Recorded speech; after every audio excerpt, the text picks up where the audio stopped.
Sí, Sí, profe, buenas tardes. Buenas tardes, sí. ¿qué tal? ¿Cómo les va? Bueno, la verdad que me disculpo por la semana pasada porque en realidad estuve enferma y no les pude dar clase. Eh, y bueno, y hoy, esta semana, pude pasar por autogestión recién hace un ratito la información para que se puedan conectar porque estaba caída la página de la facultad, así que por eso es que la pasé por WhatsApp, porque como no podía pasárselas por la facultad, entonces bueno, decidí pasárselo por WhatsApp. Bueno, eh, vamos entonces a continuar. Lo que sí no me acuerdo en qué habíamos quedado con ustedes, qué temas habíamos visto con ustedes. Habíamos Si no dejado me normas, recuerdo, profe, normas, profe. terminamos con normas. Bien, entonces la primera clase que vimos fue de normas. Bien. Bueno, vamos hoy a hacer un poco una introducción de lo que vamos a ir estudiando, ¿sí? Y vamos a empezar a ver unos ensayos de tracción, que los vamos a ver por video si puedo. Sí, he estado tratando recién de reproducirlos para que los vean, porque cuando ustedes vean esos ensayos van a entender por qué estamos sacando y por qué calculamos las fórmulas que calculamos y cuando vemos las filminas vamos a entender un poquito más qué es lo que estamos viendo. Bueno, vamos a ver entonces si alguien levantó la mano. No.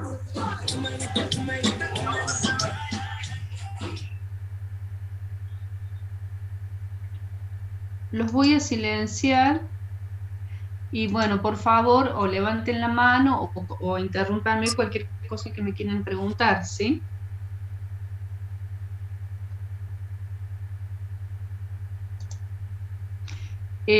Vuelvo a repetirles. Acá veo que estaba el chat, así que no lo voy a leer al chat, así que por favor levanten la mano o me interrumpen directamente, no hay ningún problema. Bueno, Profe, antes que comience y la corte, el sí, tema del presente, ¿se lo escribimos por el chat? sí, ya, sí, déjame ver cómo voy a hacer con el tema del presente, ¿sí? Porque la verdad que he estado, la semana pasada prácticamente no he dado clase, así que, bah, no di clase en toda la semana, no prácticamente. Así que déjenme ver cómo voy a hacer, ¿sí?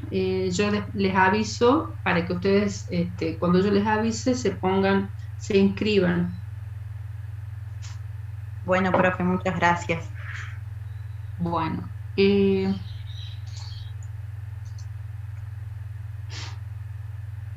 ahí están viendo en pantalla. Sí, profe. Sí, profe. Bueno.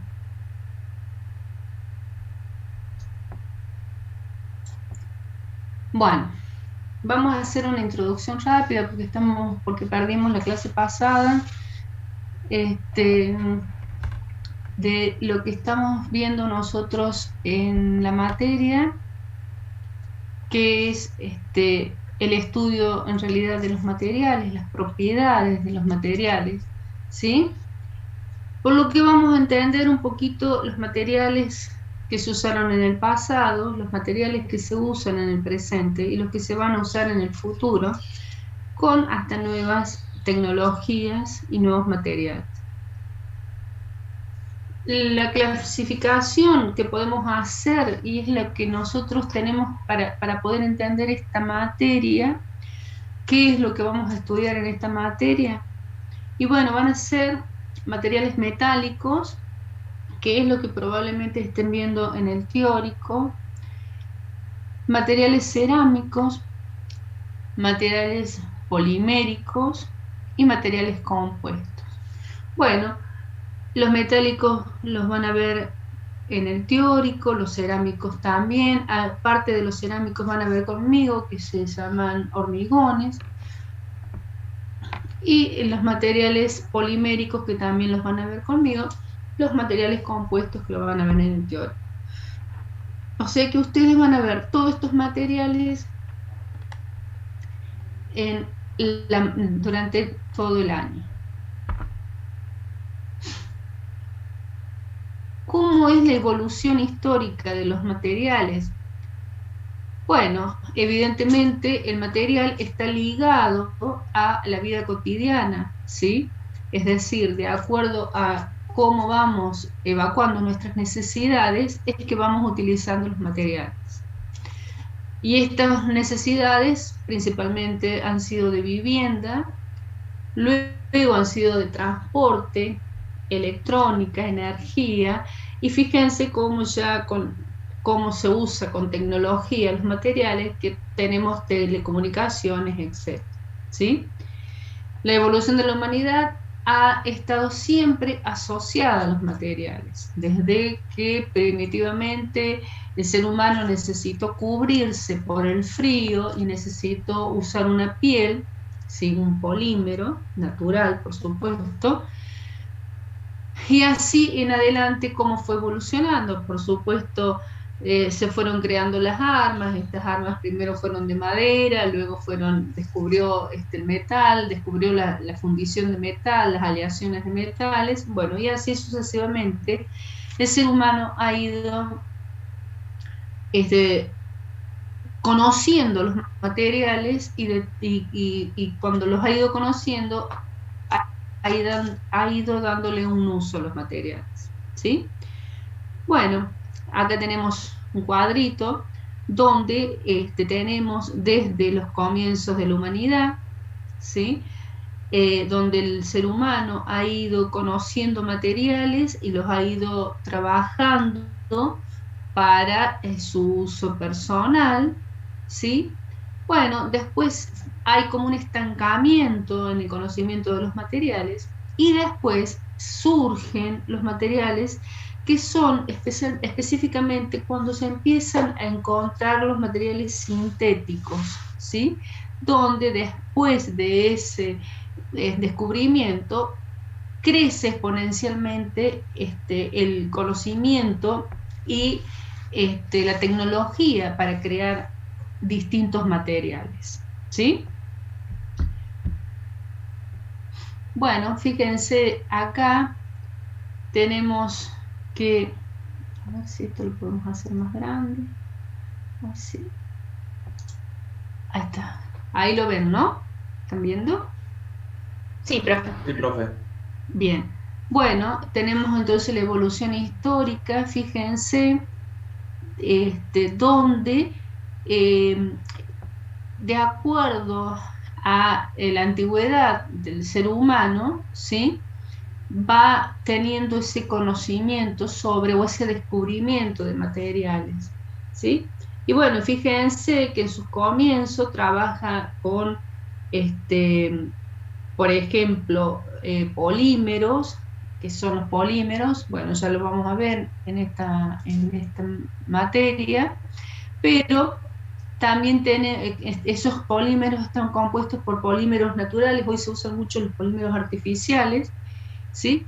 Los naturales, como las pieles o las fibras, donde, bueno, el ser humano trabajaba esos materiales para su uso. Después también trabajaba materiales compuestos como la madera y el adobe. En estos casos también era para hacer casas, o piedra, trabaja también la piedra, y también el ser humano empezó a trabajar el material cerámico, que eran las vasijas en las cuales se alimentaba.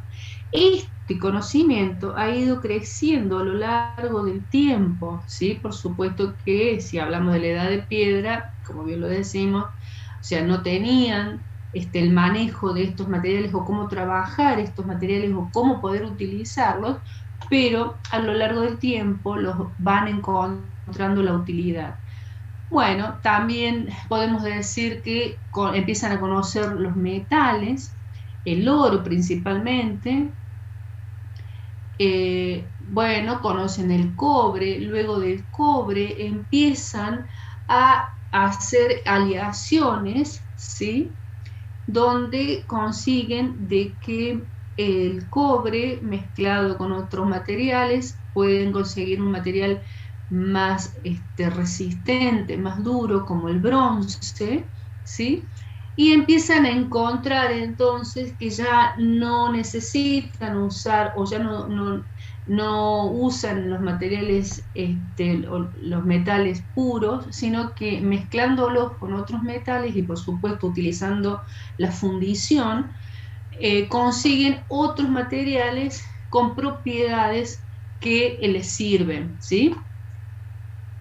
Bueno, después siguen con las fundiciones de los aceros, bueno, los aceros aliados, los porcentajes de carbono que se pueden llegar a usar en el acero, las diferentes propiedades que consigo con un metal como el acero, introduciéndole más o menos carbono, ese conocimiento que incluso ustedes lo van a adquirir en esta cátedra, ¿sí? Bueno, fíjense cómo el hombre va evolucionando de acuerdo a cómo va creciendo en el tiempo, ¿sí? Si vamos en el caso de los polímeros, una vez que se descubren los polímeros artificiales, como perdón, el natural como el caucho, se encuentra que se puede hacer un material polímero artificial, ¿sí? Como son los cauchos vulcanizados, que también lo vamos a ver, y ahí también empieza con el descubrimiento del petróleo y con lo que se puede transformar el petróleo, empieza también una evolución en cuanto a este material que son los polímeros. Lo mismo también está con los materiales compuestos, ¿sí? Como por ejemplo el papel. Habíamos dicho de la madera y el adobe, el papel. El hombre empieza a descubrir el hormigón y cuando descubre el hormigón necesita ponerle un refuerzo a ese hormigón, por lo tanto empieza a trabajar con un hormigón armado para la construcción de viviendas, ¿sí? Y también este tipo de materiales compuestos tiene su crecimiento, ¿sí? En las diferentes utilizaciones que se les puede dar. Bueno, y por último también, fíjense en los cerámicos, que empieza con la piedra, con el vidrio, con la fundición del vidrio, que es una piedra, sale de la piedra de sílice, ¿sí? Esto ya también lo van a ver en esta materia. Luego también el cemento, que sale de una piedra caliza. Bien, fíjense que cuando el hombre empieza a poder fundir los materiales, tanto los materiales metálicos como los no metálicos, empieza a encontrar diferentes tipos de materiales, llegando hasta los materiales que tenemos ahora, ¿sí? Bien.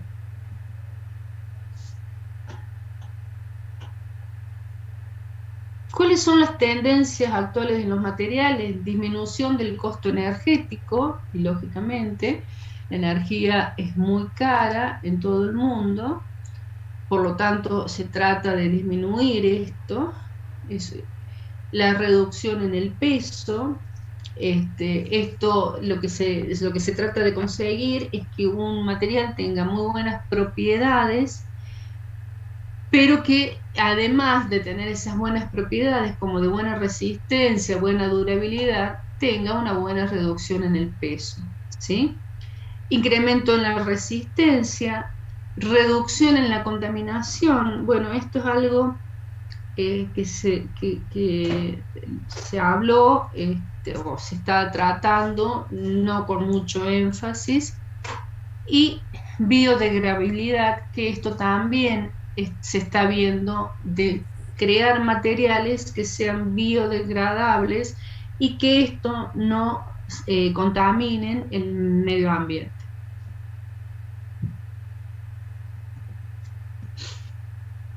Bueno, en resumen, los materiales han evolucionado a lo largo de la historia, lo hemos podido ver. Los frutos de la revolución industrial y del enfrentamiento bélico han crecido en forma notable. Y sí, ya habíamos visto cuando vimos Norma cómo debido a las guerras mundiales o a las guerras entre países, cómo van evolucionando, y estamos viendo que también evolucionan los materiales con respecto a esto.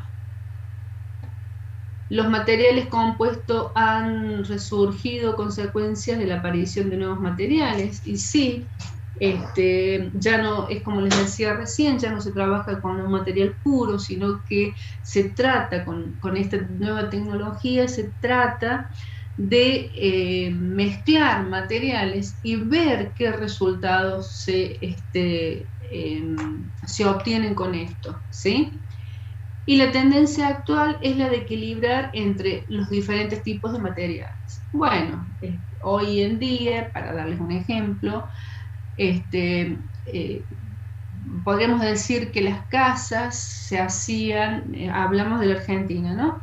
Las casas se hacían con eh, eh, aberturas de madera, ¿sí? No se conocía otro tipo de abertura. Por eso ustedes van a ver que las casas antiguas del 1800, de principios del 1900, son casas que tienen aberturas de madera, marcos de madera. Bueno, a medida que se va conociendo los materiales, las casas se empiezan a hacer con aberturas de chapa. La puerta puede ser de madera o de chapa, y la abertura y el marco de chapa. Luego se le empieza a conocer las propiedades del aluminio, por ejemplo, y entonces empiezan a ver que tiene muy buenas propiedades con respecto a la chapa. No vamos a hablar ahora de eso, pero podemos hablarlo durante todo el año. Entonces se empiezan a utilizar, se empiezan a hacer casas con aberturas de aluminio, ¿sí? Que muchos de ustedes probablemente tengan en su casa en este momento. Y hoy en día, ya con esto del crecimiento, del conocimiento que se tiene sobre los polímeros artificiales, también ya las aberturas se hacen de polímeros, ¿sí? Fíjense cómo va evolucionando. Evidentemente, si nosotros pensamos cómo se utilizaba la madera, estéticamente es mucho más bonita, pero también de esto significaba que teníamos que cortar muchos árboles, y esto afectaba el medio ambiente, ¿sí? Entonces, esta evolución en un ejemplo tan simple como una abertura, vemos cómo ha mejorado también el tema del medio ambiente.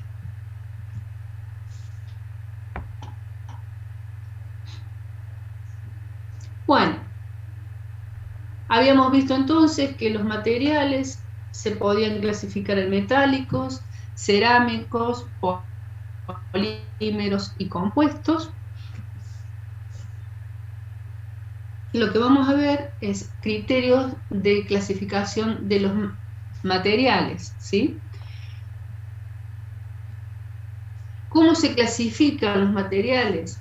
Bueno, según su composición, propiedades de aplicación, por supuesto, y ordenación espacial.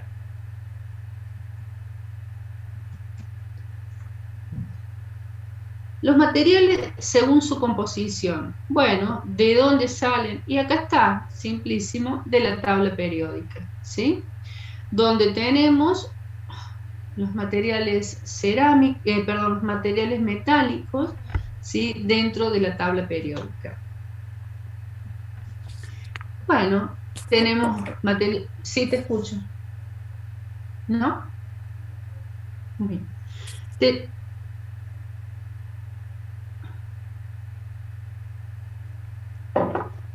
Tenemos materiales, por ejemplo, metales como el oro, ¿sí? Donde es un metal donde no se lo utiliza solo, se lo utiliza, es una aleación. El oro que nosotros, por supuesto, cuando queremos comercializar el oro, lo utilizamos en su 100%, ¿sí? De oro, pero cuando lo queremos utilizar para joyería o para algún otro tipo de elemento, de pieza, no lo utilizamos a su 100%, sino lo utilizamos con una aleación. Por eso es que ustedes van a escuchar un oro 24 quilates, un oro 18 quilates, un oro 14 quilates. Esto se debe justamente a la aleación, que del 100% que tenemos de oro, va un porcentaje de otros materiales. ¿Por qué? Porque si no es un material muy dúctil, donde no sirve con un 100% de oro, ¿sí? Por eso es que se lo usa siempre como aleación. Bueno, otra también combinación de materiales, tenemos por ejemplo los aceros, que era un poco lo que yo les decía recién, ¿sí? Los diferentes aceros, donde tenemos diferentes porcentajes para un mismo cantidad de hierro, por ahí tenemos diferentes porcentajes de carbono, o tenemos diferentes porcentajes de otros metales que le dan diferentes propiedades a este material. Bueno, otro de los metales que habíamos dicho es el aluminio, ¿sí? Donde también se lo usa como una aleación, no se lo usa el 100% puro, pero fíjense cómo en este caso, por ejemplo, esta pieza en los autos antiguos se la hacía de acero y hoy se encontró, se la utiliza, se la hace de aluminio porque tiene muy buenas propiedades, las mismas propiedades que tenía cuando se la hacía de acero, pero además también es mucho más liviano, mucho más manejable. Tenemos, bueno, también dentro de la tabla periódica, fíjense, tenemos los materiales cerámicos o los no metálicos, como por ejemplo, empezamos con la piedra, el vidrio, que sale justamente del sílice, donde bajo fundición se puede conseguir este material que ha sido usado desde muchísimos siglos en la humanidad. Bueno, por ejemplo, también los cerámicos, ¿sí? Porque se encontró que, volvemos de nuevo a lo mismo, se encontró propiedades dentro de los cerámicos, en este caso de una bujía, que por el calentamiento y el desgaste que tiene que tener esta pieza, este material cerámico funciona con muchas mejores propiedades.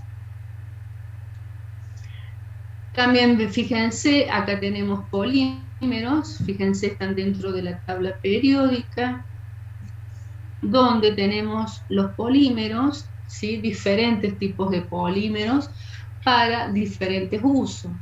Yo siempre comento que en la antigüedad, si ustedes van a una casa del 1800, del 1900, que todavía está en pie y que no ha sido nunca modificada, van a encontrar que probablemente los caños de agua que tiene esa casa estaban hechos de plomo, ¿sí?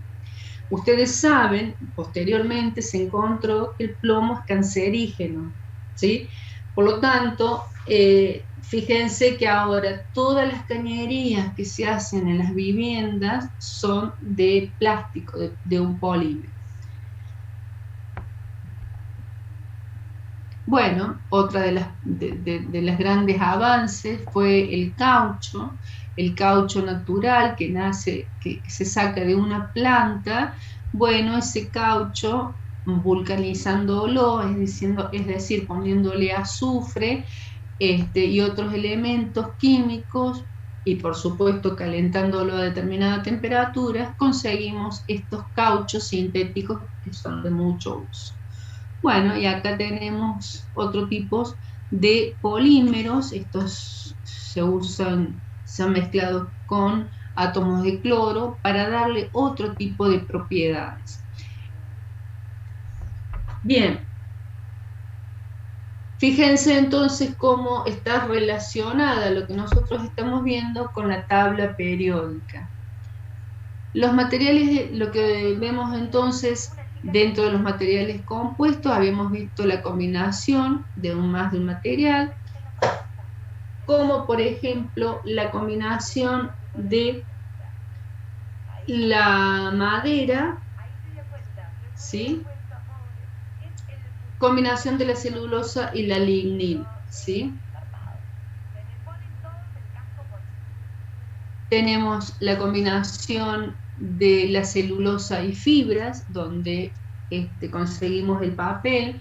Acuérdense que en la antigüedad ya los egipcios usaban un tipo de papel que se llamaba papiro, que era debido a fibras que ellos las unían de determinada forma y con determinados pegamentos, y era una forma de papel donde ellos escribían.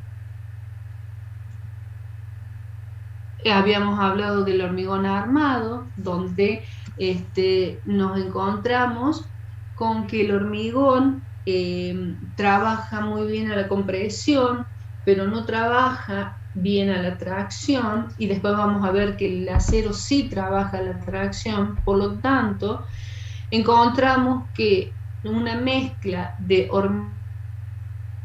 hormigón con acero, y ahí le falta la N a hormigón, una mezcla de hormigón y acero hacían que este material compuesto trabajara tanto a solicitaciones de tracción como de compresión, ¿sí? Por lo tanto, se les pudo dar muy buena utilidad, y ustedes fíjense cómo la utilidad que se le da al hormigón armado, que son puentes, carreteras, edificios, etcétera, ¿no?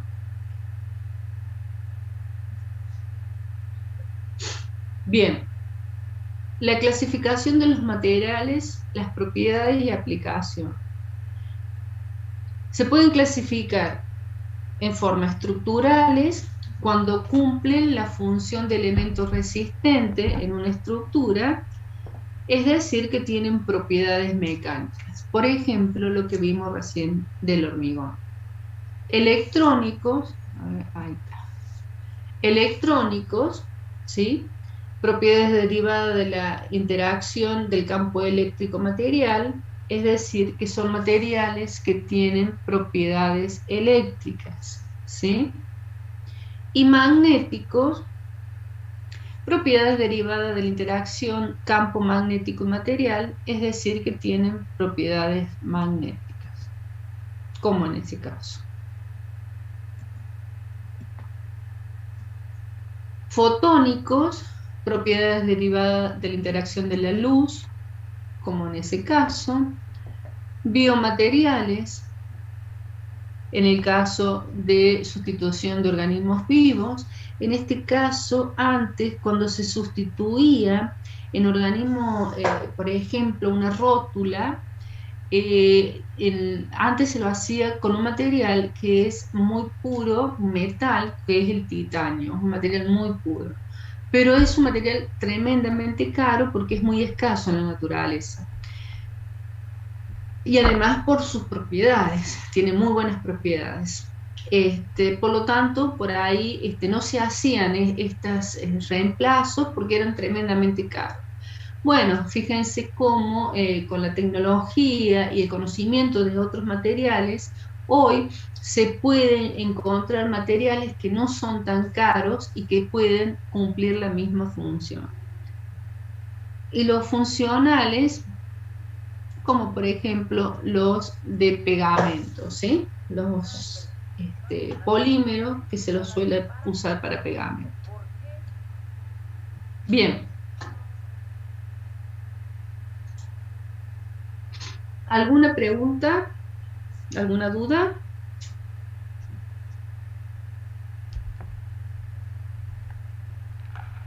Bueno, habiendo tenido... ¿Puede repetir la magneto? A ver acá. De todas formas, yo se los mando para que ustedes después lo vean. Acá, las magnéticas, ¿sí? Profe, ¿sería mucho molestia que la mande por el WhatsApp? No hay problema. Pero Porque de todas por si formas las también... ¿Cómo? por si las dudas sigue caída después la página de la Facu, así la tenemos a mano en el celu. Sí, no se hagan problema. No sé qué querías ver de esto de la magnética. Profe, Sí, te escucho. ¿puede pasar esta y ¿Eh? la anterior de Norma? Una Mm. consulta. ¿A qué se Voy a refiere pasar metal todas. fruto? Gracias. ¿Cómo? Hola, profe, le quería hacer una consulta. Cuando habla de metales fruto, ¿a qué se está refiriendo? ¿A ¿Metales? cuáles metales, precisamente? ¿Metales cuánto? Fruto, Fruto. fruto, decía ahí. A ver, para, veamos. Fruto, sí. A ver, bueno, no le veamos, O porque está mal. puede ser que esté mal. A ver, metales. Por eso no sabía Decía que son fruto de la revolución a qué se industrial, profe. refería. Los metales fruto de la revolución Ah, industrial. mal, Está, mía. está listo. Ya, Bien, listo, disculpa. listo. Bien. Bueno, ¿alguna otra pregunta que tengan sobre este tema? A mí, profe, me queda una Profesora, duda, Sí, te escucho. perdón, Sí, sí, habla, habla. del cuadro, del gráfico, de los colores.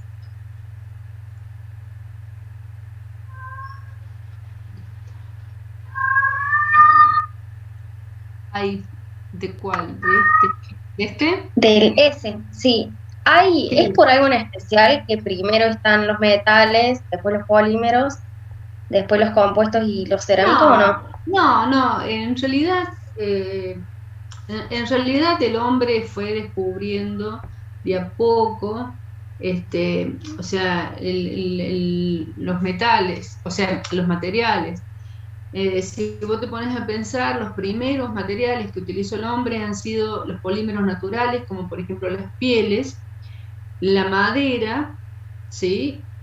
Porque la madera lo utilizaba para cazar, y la flecha, o sea, la punta de la lanza que harían, la harían con piedra. O sea, esos fueron los primeros materiales que utilizó el hombre, ¿sí? Después empezó a encontrar materiales como los metales, donde para utilizarlos los tenía que fundir, y entonces ahí aprende a utilizar la fundición de los materiales. Pero no, en realidad es lo que te está diciendo en este cuadro es fíjate, lo que está de amarillo es todo lo que son metales, es decir, que el ser humano ha trabajado muchísimo desde sus comienzos con los Claro. metales, ha trabajado bastante con los polímeros, poco con los materiales compuestos y también ha trabajado poco con los materiales cerámicos, ¿sí? Cerámicos. Ujú. Es eso nada más. Pero Sí. es para que ustedes tengan una idea de cómo ha evolucionado a través del tiempo el uso de los materiales. La otra alumna que no sé, había otra chica que había preguntado, que quería preguntar algo. Bueno, ahora lo que voy a hacer es quiero que vean dos videos, ¿sí? Porque nosotros vamos a trabajar, vamos a sacar fórmulas con respecto los videos que vamos a ver, pero me interesa que lo vean. Si lo tenemos que pasar de vuelta, lo pasamos de vuelta, ¿sí? Porque ya nos vamos a empezar a introducir dentro de lo que es el ensayo de tracción. Y como nos introducimos en el ensayo de tracción, necesito de que ustedes vean. Así que después cuando yo les muestre la filmina y hablemos sobre la filmina, necesito que ustedes vean, tengan claro qué es de lo que estamos hablando, porque muchas veces se les hace muy complicado. Entonces voy a ver si puedo, porque es la primera vez que lo hago.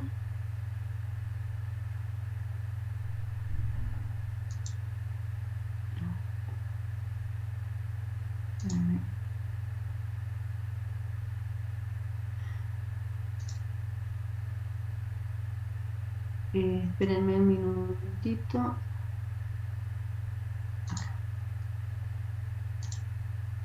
Bueno, vamos a ver si podemos. en este ensayo,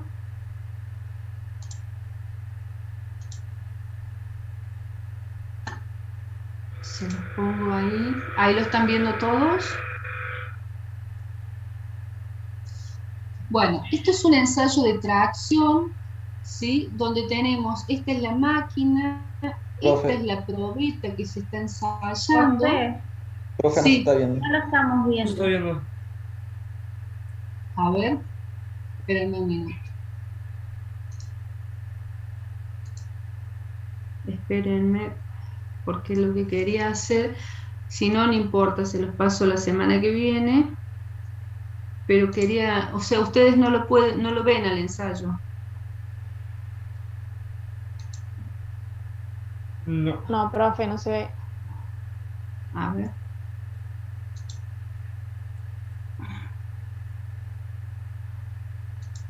Profe, Sí, cuando quiere compartir pantalla, usted ponga el video que se reproduzca y comparta pantalla y seleccione el videíto directamente. No hace falta que muestre. Nosotros ahora estamos viendo una página web. Entonces, como que solamente vamos a ver la página web. Si usted pone reproducir el video, tal vez haga la función de compartir pantalla y comparte el video. a ver, me decís, entonces que ponga el video y que comparta, a ver, eso me decís. Claro, claro. A ver si funciona, si no, no importa, vamos a, vemos el, a ver. No, ven ahí, no. No. No, Bueno, profe. no, no. Bueno, ya déjenme que esto lo voy Que a... ahora comparte el video. ¿Cómo? Que ahora tiene que compartir la pestaña del video. Ah, ¿y cómo se hace eso? A ver. En donde dice compartir pantalla, le va a aparecer el video. La aplicación que usa para mostrar los videos.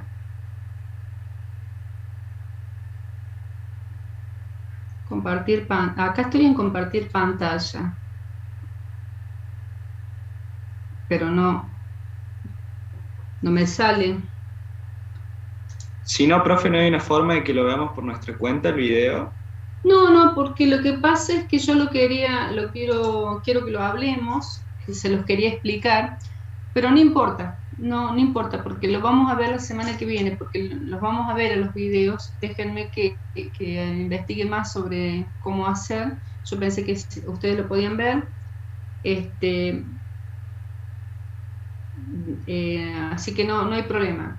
O sea, lo que vamos a hacer ahora es, vamos a ver.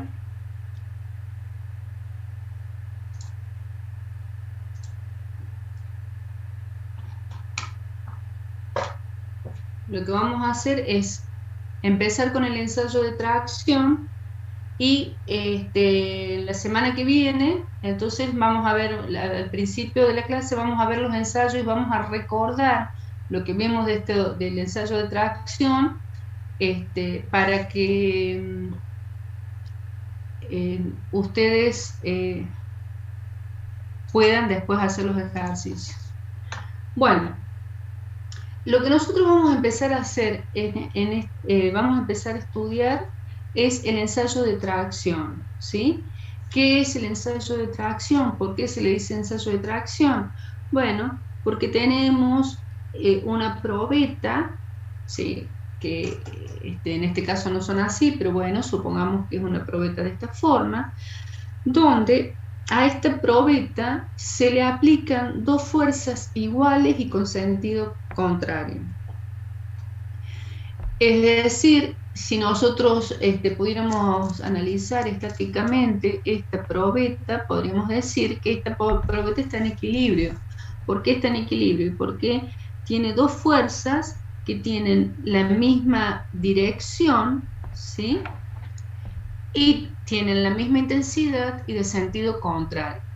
Pero en realidad lo que está pasando con esta probeta es que por dentro esta probeta está sufriendo tensiones debido a estas dos fuerzas. ¿Qué tipos de tensiones? Bueno, son las tensiones que nosotros llamamos tensiones de tracción, ¿sí? ¿Qué otros esfuerzos conocemos?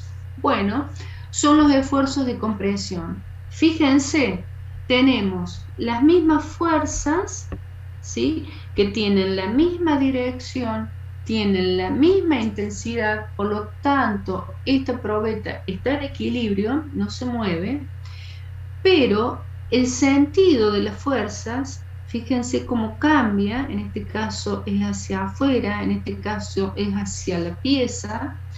Por lo tanto, lo que está pasando acá dentro de la pieza es que le está produciendo esfuerzos de compresión, ¿sí?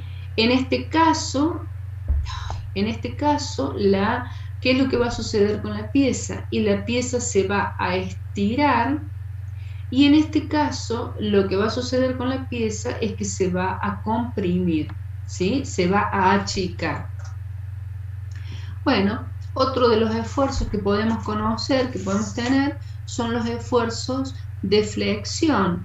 En este caso, entonces, tenemos la probeta o la pieza que está apoyada, está simplemente apoyada, y se le aplica una fuerza donde lo que va a hacer que se produzca acá una flecha, ¿sí?, una fuerza interna que va a estar produciendo que todas las fibras que estén adentro de esta pieza estén flexionadas, ¿sí? Bueno, estos son los esfuerzos que nosotros vamos a estudiar en la cátedra. Vamos a estudiar esfuerzos. Sí, te escucho. Por ejemplo, en lo que es tracción y compresión, si uno de los extremos está fijo, Sí. al tirar o comprimir, ¿las consideraciones son las mismas? Son las mismas. Las mismas. Son las mismas. Y ya lo vamos a ver, y lo vas a ver cuando veamos el ensayo de la prensa, ya lo vas a ver que en realidad cuando vos haces el ensayo en una prensa, lo que vas a tener es que vas a tener un cabezal fijo y el otro es el que va a ir estirándose o alejándose en el caso de tracción, o un cabezal fijo y el otro el que se va a ir arrimando en el caso de compresión. Pero el resultado es el mismo, ¿sí? Profe, Sí. ¿qué es una probeta? Ahora vamos a ver, ahora lo vemos. Bueno, por último tenemos esfuerzos de cortadura, ¿sí?, donde tenemos, por ejemplo, una fuerza que tira hacia un lado y la otra fuerza que tira hacia el otro, es donde se va a producir entonces el cizallamiento o la cortadura de la probeta.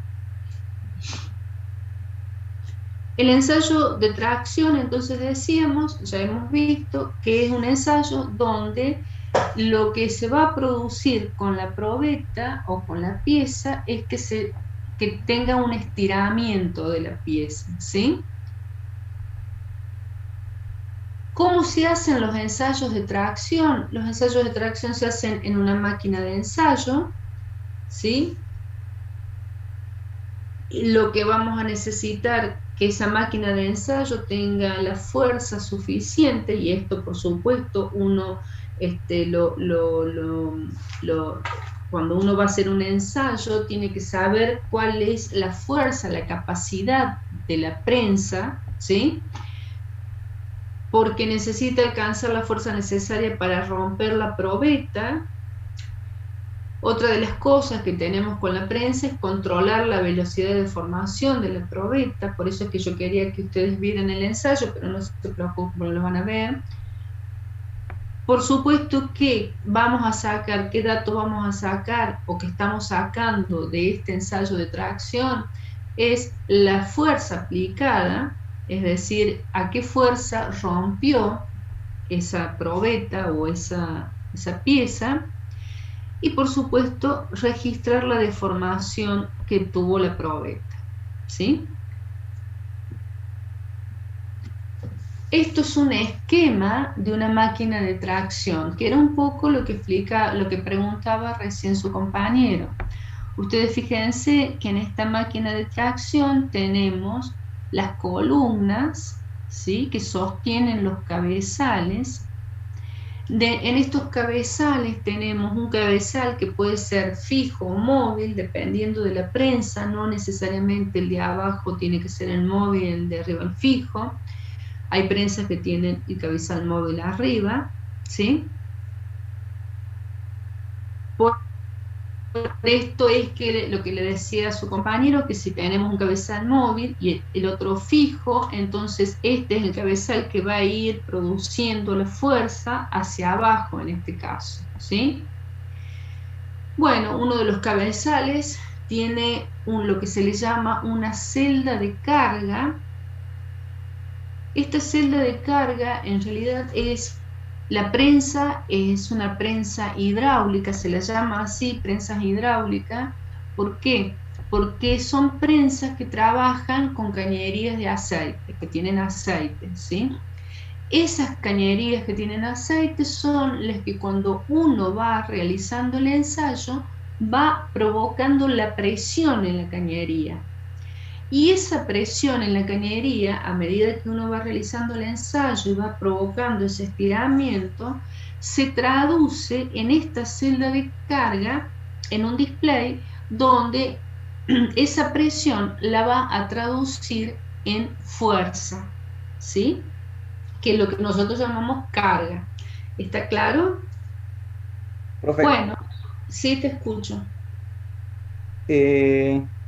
no me queda bien el gráfico. ¿Esa no sería una máquina de ensayo de compresión? No, ¿por qué debería ser de compresión? O sea, Va, porque hay... yo veo en el gráfico que como que estaría comprimiendo a la probeta. No está. O sea, hay máquinas, hay prensas que pueden realizar ensayos de compresión, es decir, que hacen que este cabezal, si en este caso el cabezal es móvil, hacen que este cabezal vaya hacia abajo, está provocando tracción, o puede ser que la máquina también sirva para hacer compresión, para realizar compresión, porque hace que este cabezal vaya hacia arriba. Pero guarda, todavía me falta terminar de explicarte, por ahí puede venir tu confusión, porque en realidad lo que estos cabezales tienen mordazas, dos mordazas, donde se la agarra a la probeta, ¿sí? Esta probeta está agarrada por esta mordaza y agarrada por esta mordaza, ¿sí? Por eso es... ¿Cómo? Sí, ahora se entendí mejor. Claro, por eso por ahí te has confundido, vos has creído de que esta probeta está simplemente apoyada, y entonces, claro, si estuviera simplemente apoyada, Claro, sí. no podés hacer el ensayo de tracción, tenés que hacer, es para hacer un ensayo de compresión, porque el ensayo de compresión se hace de esa forma, pero no, las mordazas agarran a la probeta, y en este caso que nosotros estamos estudiando tracción, lo que hace es bajar este cabezal y estirar la probeta hasta que se rompa, ¿sí? ¿Está bien? Perfecto, profe. ¿Para qué era la celda de carga? La celda de carga es la que te traduce la presión que está haciendo la prensa, ¿sí? Y te la traduce en kilos o en libras, en lo que sea. O sea, lo que te traduce la celda de carga es la fuerza que está haciendo la máquina. Es decir, la fuerza que está haciendo la máquina para poder estirar la probeta hasta romperla. Eso es lo que te traduce. Por lo tanto, te traduce presión en fuerza. ¿Está? Profe, ¿Sí? es que la celda está ejerciendo como la fuerza contraria a la misma con la que se va tirando. No, traduce, dije. Traduce. Bien. Traduce. La celda de carga es una plaqueta electrónica. Es una plaqueta electrónica donde a esa plaqueta le llega la información de la presión que están haciendo las cañerías al estar produciéndose la fuerza, y la traduce en fuerza, ¿sí? Dice, se están haciendo tantas fuerzas en libras, en newton, en kilos, en lo que sea.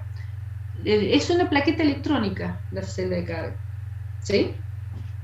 Profe, una pregunta. ¿Por qué se solamente tira de un lado, que sería el cabezal móvil, si no me equivoco, y del otro lado, donde está la celda de carga, no se aplica ninguna fuerza? Y porque sería mecánicamente imposible, o sea, se puede hacer, sí, pero cuando vos querés hacer cuando vos tenés una prensa, son prensas que tienen, esto es un esquema. Hay prensas que son chiquitas, que son las que se usan en las campañas, pero las prensas de tracción, imagínate que lamentablemente yo no los puedo llevar al laboratorio de mecánica, pero es una prensa que tiene por lo menos 2 metros, y si vos tenés que estás estirando de los dos lados, en algún momento se te va a romper el techo.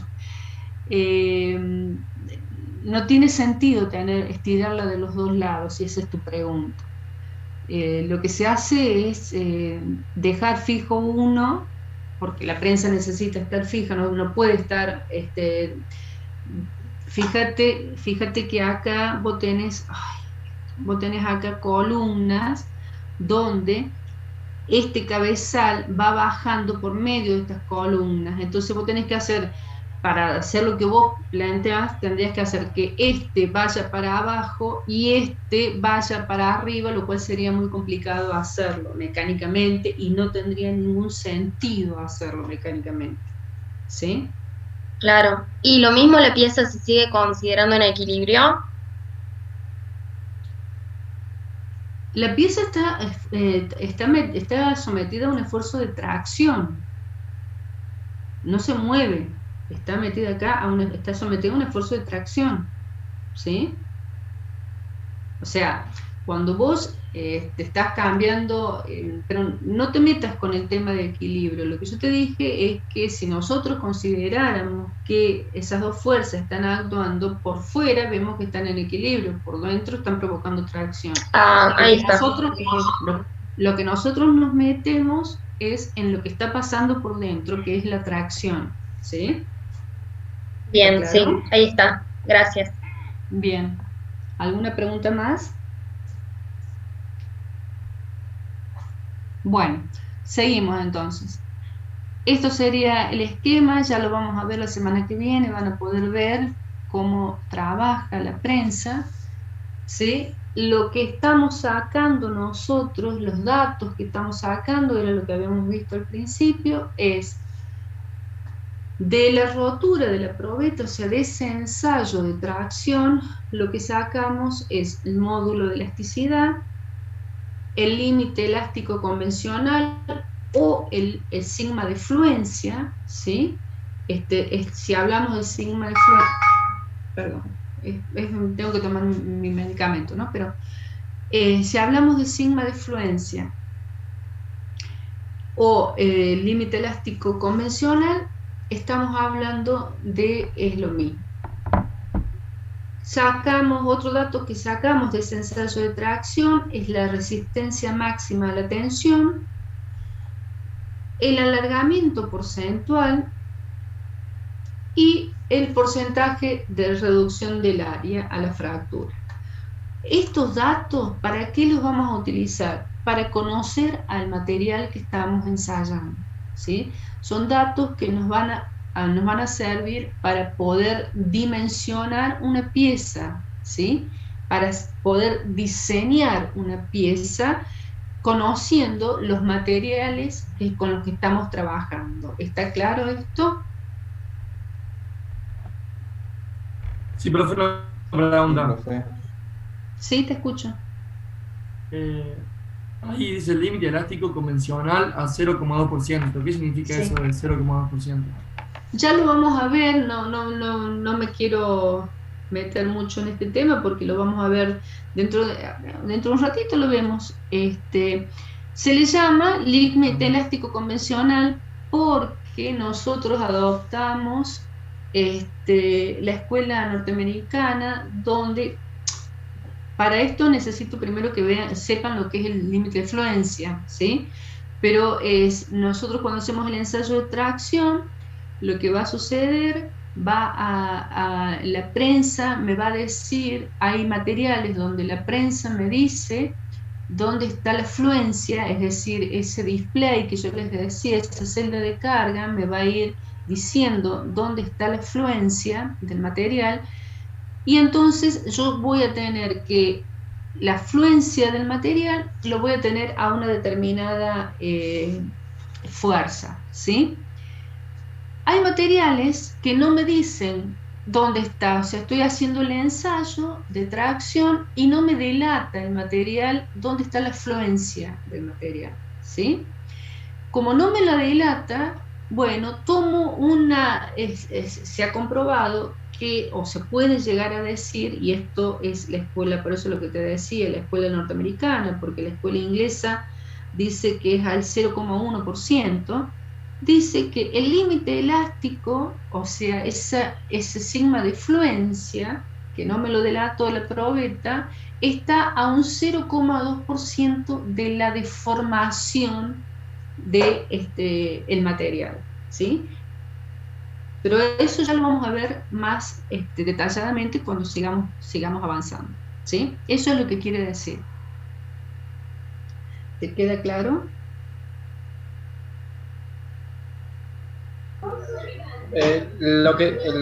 Profe, lo que es el porcentaje de reducción del área sería la estricción.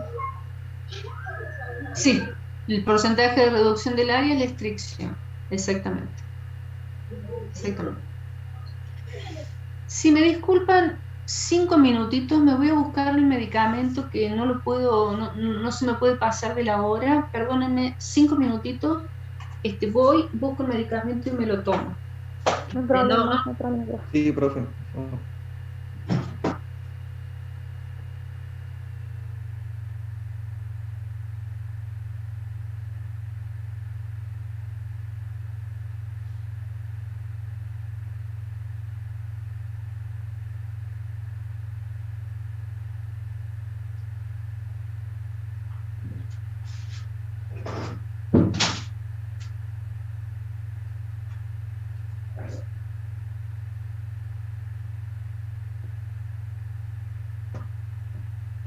Bien.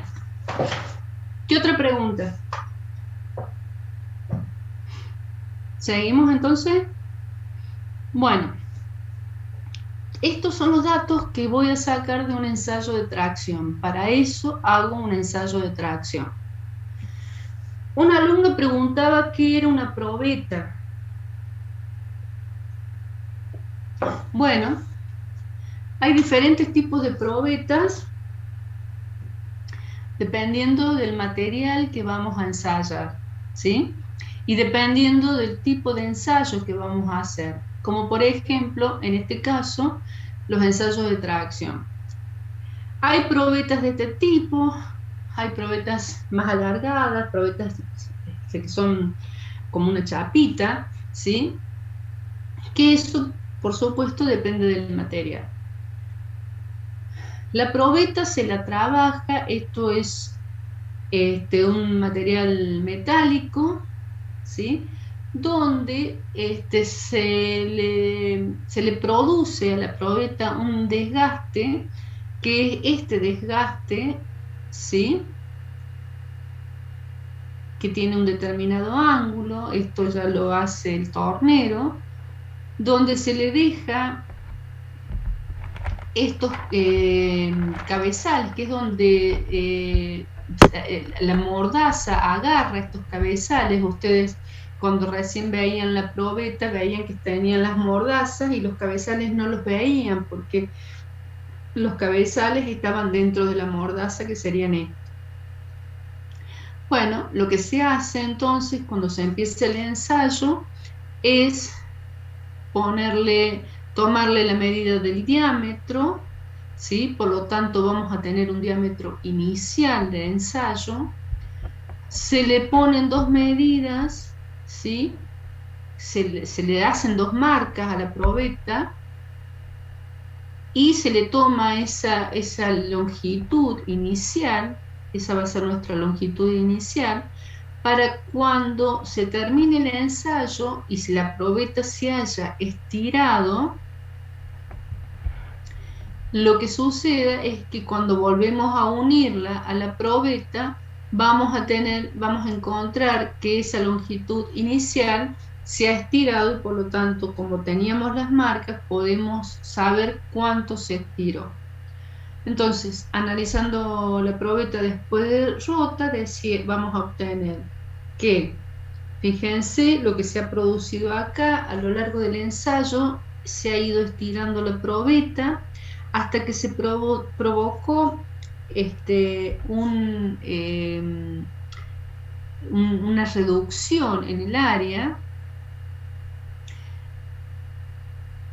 Y cuando rompió la probeta, ¿sí? Y volvimos a unir las dos partes, lo que hicimos es tomar el diámetro, que va a ser un diámetro final.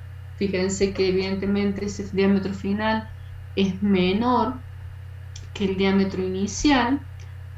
Y vamos a encontrar las dos marcas que le habíamos hecho y vamos a tener un diámetro una longitud final, ¿sí? Esa longitud final va a ser mayor que la longitud inicial de la probeta. ¿Está claro?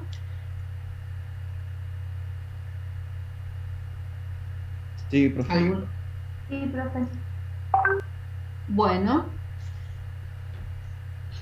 acá tenemos entonces 3 etapas del ensayo de tracción. Acá, por ejemplo, cuando la probeta recién la ponemos, acuérdense, estos son los cabezales donde van a estar agarradas las mordazas. Luego, cuando vamos realizando el ensayo, que eso es lo que quiero mostrarles en el video, van a ver que se va a ir estirando la probeta. Se va a ir estirando la probeta y en un momento lo que se va a producir, porque se va a ir estirando, va a ir produciéndose una deformación uniforme, ¿sí? Es decir, se va a ir achicando este diámetro, pero uniformemente a lo largo de toda la longitud, pero en un momento, cuando se produzca la fuerza máxima, ¿sí?, se va a provocar la estricción, es decir, va a empezar este achicamiento en un sector de la probeta donde luego de que sigamos estirando se va a producir únicamente el achicamiento en ese sector, va a seguir rompiendo o achicándose ese sector de la probeta, ¿sí? A este achicamiento del diámetro se le llama estricción. Bueno, seguimos después de la carga máxima, nosotros seguimos dándole fuerza, ¿sí?, aplicándole fuerza a la probeta hasta llegar a la rotura de la probeta. Vamos a ver que en un momento se rompe la probeta. Por lo tanto, vamos a tener una carga de rotura, ¿sí? Y luego uniremos, como mostrábamos recién en la filmina anterior, uniremos las dos partes y sacaremos cuánto me quedó del diámetro, cuánto se achicó del diámetro y cuánto se alargó de la longitud inicial. ¿Está claro? Sí, profe. Sí. Bueno, lo que vamos a ver entonces, que también lo mostraba en el video, era que cuando vamos realizando el ensayo hay máquinas, incluso la máquina del laboratorio de mecánica ya lo arreglaron hace mucho tiempo, máquinas que hacen directamente el gráfico, ¿sí? Mientras van produciendo la carga, mientras le van aplicando la carga, la máquina sola va graficando lo que va pasando con esa probeta, Bueno, es un gráfico, el gráfico que ya lo vamos a ver, va a ser un gráfico parecido a este. Esto es muy exagerado, esto no es, es así, esto es muy exagerado. Y es acá donde vamos a ver, ¿sí?, lo que preguntaba recién el compañero, que era ese sigma 0,2. Lo que vemos en el ensayo, entonces, por supuesto tenemos ese gráfico, lo graficamos en un gráfico de tensión versus deformación, ¿sí? La tensión es la tensión que se provoca debido a la fuerza, por lo tanto la tensión va a ser igual a la fuerza sobre el área, y la deformación es cuánto se va estirando la probeta, ¿sí? ¿Qué deformación se va produciendo en la probeta? Bueno, lo que vamos a tener entonces es un gráfico donde vamos a tener una deformación lineal, ¿sí? Una deformación lineal, es decir, que nosotros vamos a empezar a provocar una carga en la probeta y lo que va a hacer es ir deformándose linealmente, ¿sí? ¿Hasta dónde? Bueno, va a ser hasta el esfuerzo de fluencia o el sigma de fluencia que yo les decía, o el sigma 0,2, ¿sí? En este caso, cuando se produce esto, es porque se produce un reacomodamiento atómico dentro del material, y lo que pasa cuando se está produciendo ese sigma de fluencia o ese esfuerzo de fluencia, es que en realidad uno le sigue dando carga, ¿sí?, a la probeta, pero resulta que la probeta no acepta más carga, es decir, que tiene una carga entre un máximo y un mínimo, se maneja entre un máximo y un mínimo, pero esto es por segundos, por microsegundos, ¿sí? Por eso es que el operador tiene que estar bien entrenado cuando está haciendo un ensayo como este, que es como que la aguja, la máquina sigue provocando carga, pero la aguja de la fuerza se detiene y va entre un máximo y un mínimo muy pequeñito, y esto es porque se está produciendo ese reacomodamiento estructural, ¿sí? ¿Qué es lo que pasa con la deformación? Sí. Hay sigma y epsilon, ¿qué simboliza cada uno? ¿Qué representa? Sigma es la tensión, que es la fuerza sobre el área, y epsilon es el alargamiento, ¿sí?, o la deformación de la probeta, ¿sí? Bien, lo que decía entonces es que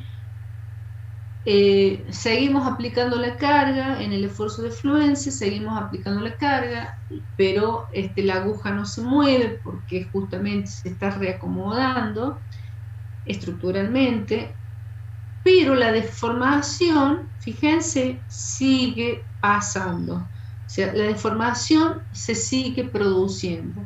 Es decir, no aumenta la carga, pero sí aumenta la deformación, ¿sí? A esto se le llama esfuerzo de fluencia. Después que pasa este esfuerzo de fluencia, que es en un ratito, y por supuesto no se ve de esta forma, por favor, esto es para que lo vean gráficamente, pero no, en realidad no se ve de esta forma. Después de que pasa este tiempo, la probeta ya se reacomodó estructuralmente y por lo tanto empieza a marcar más carga, ¿sí? Se pierde empieza a marcar más carga, por lo tanto sigue avanzando, ¿sí? Y por supuesto la deformación sigue efectuándose. ¿Hasta cuándo? Hasta que llegamos a la carga máxima. Cuando llegamos a la carga máxima, lo que sucede es la estricción, era lo que yo recién les mostraba, ese achicamiento en este sector del diámetro, ¿sí? Y luego de esa carga máxima, la probeta ya no va a aceptar más carga, o sea, va a empezar a disminuir su carga. Esa va a ser la carga máxima que va a tener, y va a empezar ahí a disminuir su carga hasta llegar a la rotura del material, ¿sí? Cuando llegamos a la rotura del material, entonces es lo que tenemos acá en esta probeta, donde le sacaremos el diámetro final y la longitud final. ¿Hay alguna duda sobre esto? Profe, Sí. profe, en el último esfuerzo, todavía en el punto D, todavía no se separa en dos la probeta, todavía no. ¿En el punto cuál? En el D. No, en el punto D todavía no se separa, estás acá. Estás acá. Ajá. Estás ahí. Pero estoy Está aplicando aquí. la máxima fuerza. Pero estás aplicando la máxima fuerza. Más de esa fuerza ya no va a aceptar el material. De ahí en más, la fuerza empieza a disminuir. ¿Sí? Profe, la fuerza empieza a disminuir porque se achica la sección del D al E. Exacto. Porque vos tenías a la sección que vos tenías, bueno, que era un poquito más chica que esta, a la sección que vos tenías, le aplicaste la fuerza máxima y llegaste a esto, ¿sí? De acá en más, la fuerza que le vayas a aplicar va a empezar a ser menor porque la sección, además la sección se sigue achicando cada vez más, hasta llegar hasta la rotura. Por eso que llega a la rotura. Profe, ¿puede explicar ahí el punto A y B lo que es el límite de proporcionalidad que no entendí bien? Bien, ahora vemos esto del límite de proporcionalidad. Lo que yo te decía es que vos empezás el ensayo, lo que va a provocar es una deformación lineal como la que estás viendo acá, ¿sí? Ya lo vamos a ver. Y lo que tenés acá, lo que llega hasta este punto, que es el esfuerzo de fluencia, o el sigma de fluencia, o el sigma 0,2, lo que se produce acá es justamente que la probeta, que el material empieza a reacomodarse estructuralmente. ¿Qué es lo que pasó hasta acá?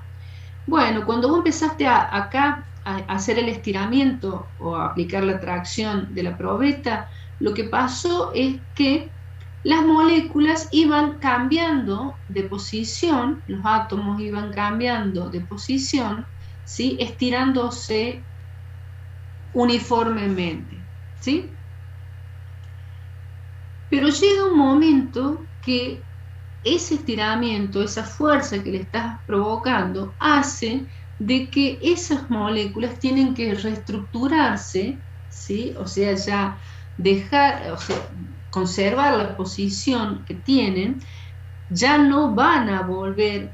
Es decir, si yo corto, por ejemplo, el ensayo acá, en este punto, si yo corto el ensayo, lo que va a llegar a pasar es que la probeta va a volver a tener su estado como en un comienzo, o sea, no va a tener deformación. Eso es a nivel teórico, no es tan así, siempre mantienen una pequeña deformación. Pero se supone que yo en el campo elástico, que así lo llamo a esto, ¿sí? El campo elástico, y por eso se llama el campo elástico, si yo corto el ensayo en cualquiera de estos puntos, ¿sí? La probeta va a volver a su posición original. Está claro hasta acá, ¿no? Profe, si yo, por ejemplo, corto a mitad entre B y C, que sería un periodo de tiempo muy chiquito. Bueno, ahí vamos. Acordate que B y C no se da, o sea, esto es una exageración, ¿sí? Bien, entendimos lo que es esto, ¿no? Que si yo corto el ensayo acá, la probeta vuelve a su estado original. Acá, en todo esto, ¿sí? En todo esto, en el esfuerzo de fluencia que ustedes lo están viendo, lo que se produce es ese reacomodamiento estructural del material, donde de acá en más, ya si yo corto el ensayo, la probeta no va a volver a su estado original, ¿sí? Ya va a quedar con una deformación.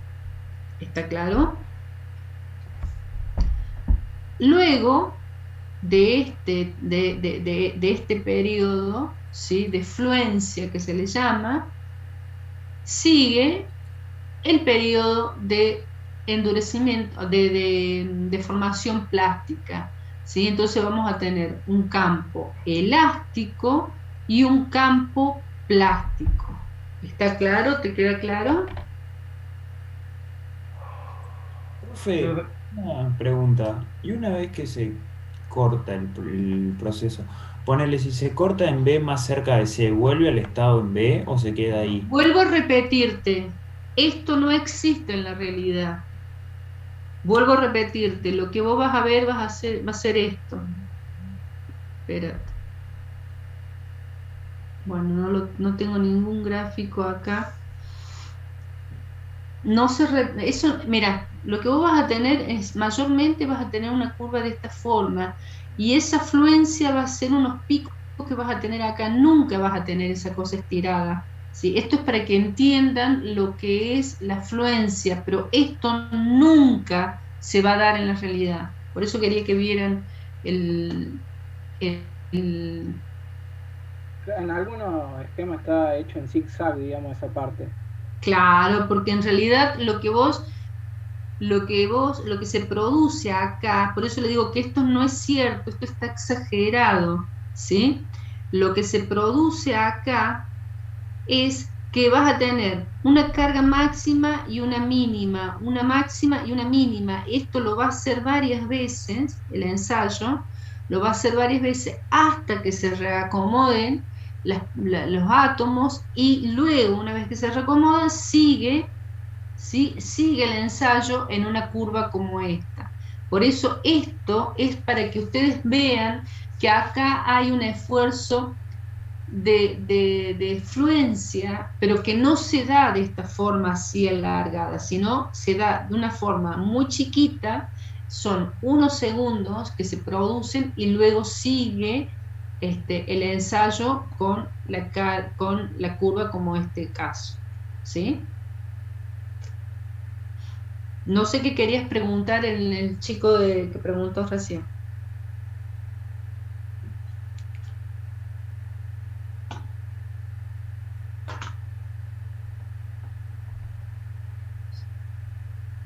¿El alumno que preguntó recién?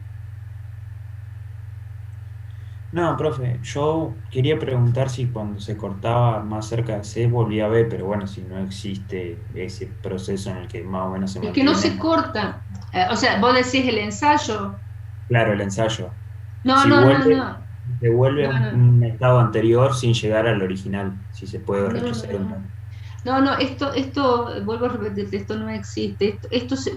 Pensá ya voy a buscar un gráfico porque esto, pensá lo que es una cosa que se produce acá y luego de acá sale la curva, sale esta curva. O sea, no es que se va a cortar acá, si vos cortás acá el ensayo, ya ahí tenés, si vos lo cortaras acá, suponiendo el ensayo, seguís teniendo ya esa deformación plástica, ¿sí? Ya no va a volver a la deformación, al estado inicial de la probeta, porque ya tenés esa deformación plástica, ¿sí? ¿Está claro eso? Sí, profe, gracias. ¿Alguna otra pregunta? Bien, entonces, lo que decíamos es esto, y lo tengo que tener claro, de que tengo acá un campo elástico, es decir, si yo corto el ensayo antes de esto, lo que voy a tener es un campo elástico, y es elástico porque la probeta vuelve a su estado original, y después de esto voy a tener un campo plástico, ¿sí? Por eso es que dice plasticidad o endurecimiento por deformación, un campo plástico donde la probeta, si yo corto el ensayo, si yo corto el ensayo en cualquier punto que lo corte, por supuesto antes de la rotura, siempre antes de la rotura, en cualquier punto que lo corte el ensayo, ya voy a tener una deformación plástica, ¿sí? La probeta no va a volver a su estado original. Está claro eso, ¿no?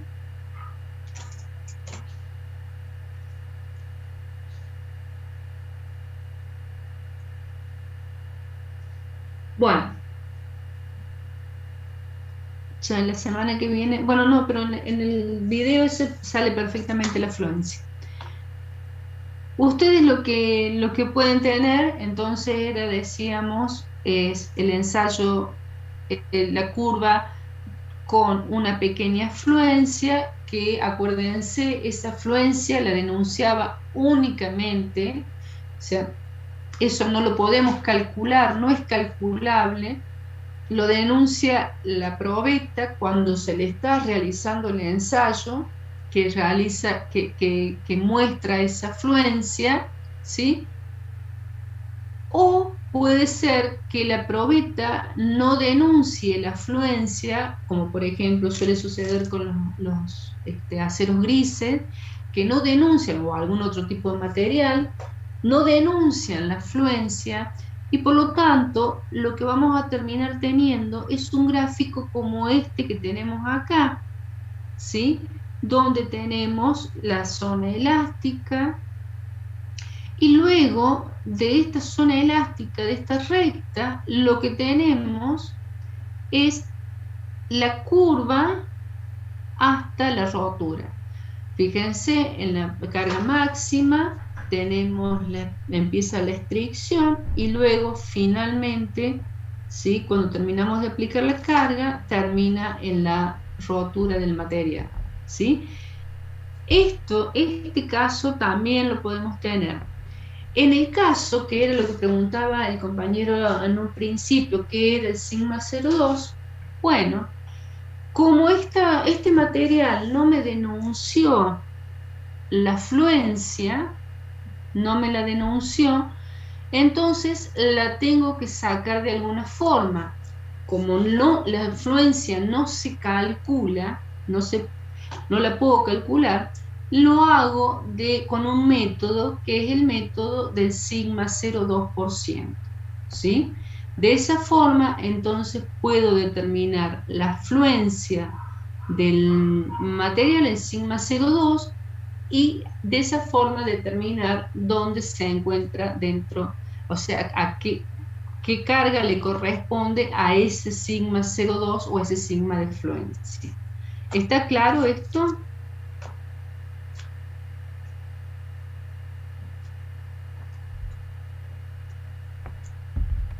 Sí, profe. Profe, siendo un acero gris, hierro gris, como dijo que sería fundición, ¿cierto? Todos son fundiciones. ¿Sí? Son de diferentes tipos de fundiciones, algunas son aleaciones, dependiendo, ¿sí? Claro. Bien.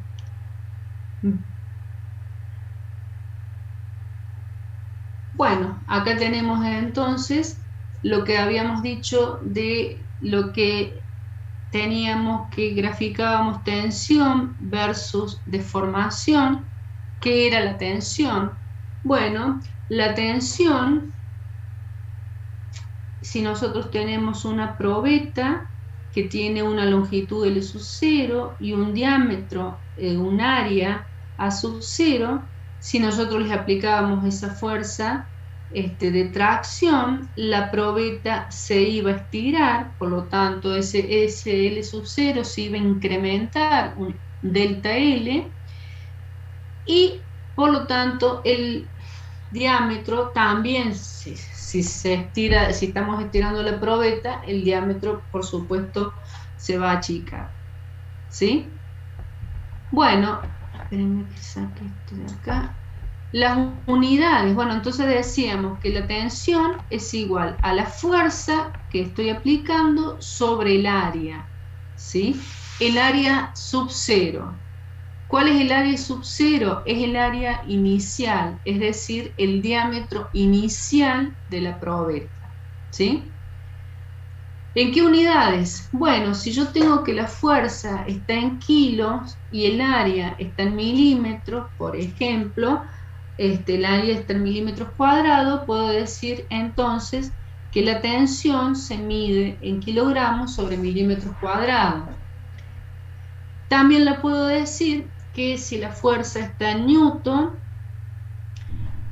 y el área está en metros cuadrados, podemos decir entonces que se mide en pascales. Si la fuerza está en newton y el área está en milímetros cuadrados, podemos decir que la tensión se mide en megapascales, ¿sí? Eso ya lo vamos a ir viendo. Bueno, ahí lo tienen. Si estamos hablando de las unidades inglesas, podemos, o anglosajonas, decimos entonces que la tensión se mide en PSI. Por lo tanto, decimos que la fuerza se mide en libra y el área se mide en pulgadas cuadradas. Por lo tanto, estamos hablando de PSI. Si pensamos en la deformación habíamos dicho que era igual a el delta L, ¿sí?, sobre el L sub 0. ¿Qué es el delta L? Y el delta L es la longitud final menos la longitud inicial sobre la longitud inicial, ¿sí? Eso me va a medir la deformación de la probeta. ¿En qué unidades se mide la deformación? Y si nosotros tenemos que es longitud final, suponiendo que la longitud está en metros, menos la inicial está en metros, por lo tanto, tenemos que el delta L se va a medir en metros, sobre la longitud inicial que se mide en metros, metros sobre metros va a ser igual a 1. Por lo tanto, la deformación es adimensional. ¿Está claro esto? Lo mismo que decir milímetros sobre milímetros, pulgadas sobre pulgadas. ¿Está claro esto? Sí, profe. Sí. Bueno, vamos a dejar acá, la clase que viene, vamos quiero que vean el video, los videos, para poder continuar con respecto a lo que habíamos dicho de lo que veíamos de la estricción, para que vean dónde se produce la estricción y para que vean este tema fundamental que es el límite de fluencia. ¿Por qué? La pregunta que tendremos que hacernos es ¿por qué me interesa el límite de fluencia? O la pregunta que yo les hago a ustedes es ¿por qué me interesa el límite de fluencia? Tiene tanta importancia, si en realidad lo que estoy sacando es el límite de tracción, el sigma de tracción, que es la fuerza máxima, y estoy sacando el sigma de ruptura. ¿Por qué me interesa este límite de fluencia o esta fuerza de fluencia? ¿Ustedes se han puesto a pensar?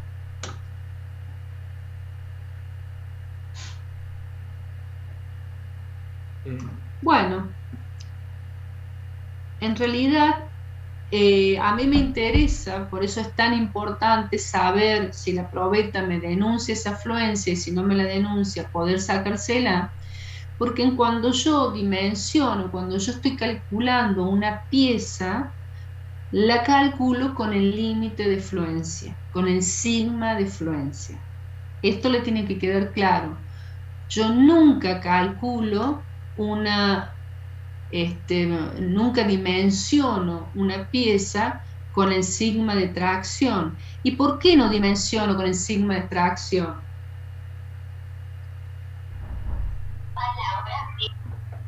¿Cómo? sería el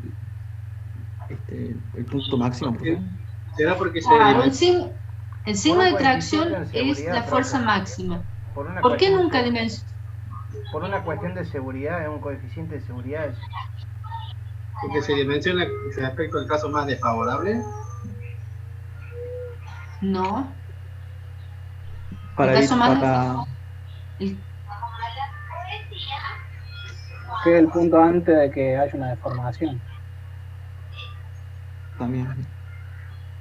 Mira, siempre se dimensiona con el sigma de fluencia, porque ustedes acuérdense de esto. Acá la pieza ya empezó en su deformación plástica, ¿sí?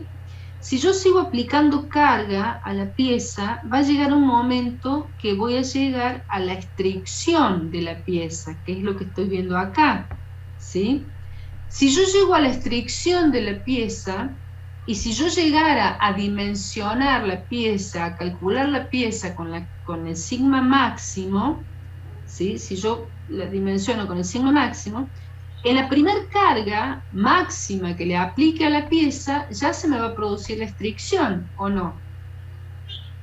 Por lo tanto, si yo le vuelvo a aplicar la próxima vez la carga máxima, lo que voy a llegar a la rotura con mucha rapidez. Por lo tanto, a mí no me sirve calcular una pieza o dimensionar una pieza con la carga máxima de tracción, porque con la carga máxima yo tengo la estricción. En cambio, yo la calculo a la pieza con el sigma de fluencia, porque sé que tengo toda esta capacidad hasta la carga máxima para poder, si la pieza llegara a tener que soportar una carga mayor a la carga de fluencia, puede llegar a soportarla sin llegar a la estricción del material.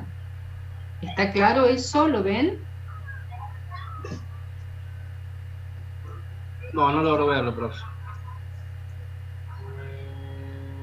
Vos calculás, la pieza la calculás con el sigma de fluencia. Está claro hasta ahí, ¿no? ¿Por qué se calcula con el sigma de fluencia?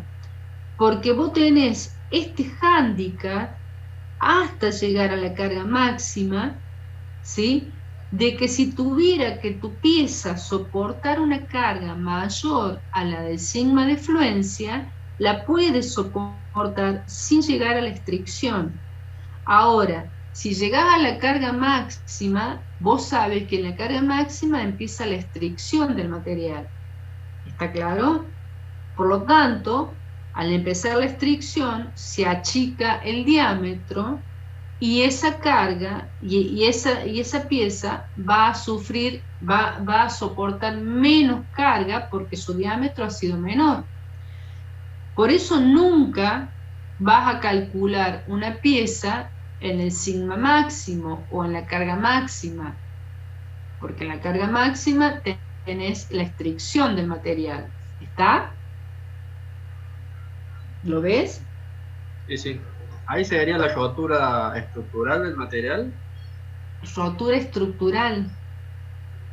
Claro, digamos, porque no llegaríamos a la rotura, digamos, física, que sería la última, el último punto. No, ahí se produce la estricción del material, ¿sí? Llámalo estricción del material. No lo llames rotura estructural porque en realidad cuando hablas de rotura, estás hablando ya cuando se rompe el material, ¿sí? Ahí lo que se produce es una estricción en el material. ¿Qué es la estricción? Es el achicamiento del diámetro en forma puntual. En este sector se va a empezar a achicar y no se va a seguir achicando acá, no, se va a achicar acá el material, ¿sí? Y después vas a llegar, sí, a la rotura del material, que es en este caso. En la estricción podríamos decir que el material ya no nos sirve. No, vos lo que te sirve, ese dato, lo que te sirve es para que vos nunca hagas llegar al material a esa tensión. Es decir, ¿para qué querés ese dato? Porque vos decís que para la carga X el material llega a la carga máxima o a la tensión de tracción. Entonces vos sabés que a ese material nunca lo debes hacer llegar a esa carga, ¿sí? Porque vos sabés que si lo hiciste llegar a esa carga máxima, con cargas menores, es decir, con cargas menores, podés llegar a la rotura del material, ¿sí?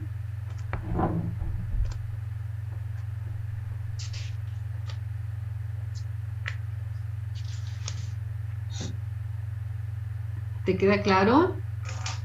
Sí, profe. Bueno, dejamos entonces, dejamos acá.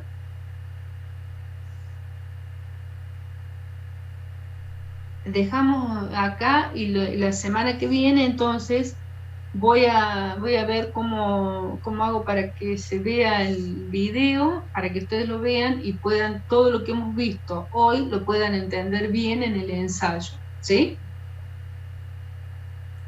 Ok, profe, muchas gracias. Bueno, profe, gracias. Bueno, nos estaríamos viendo entonces la Profe. semana que viene. Sí, te escucho.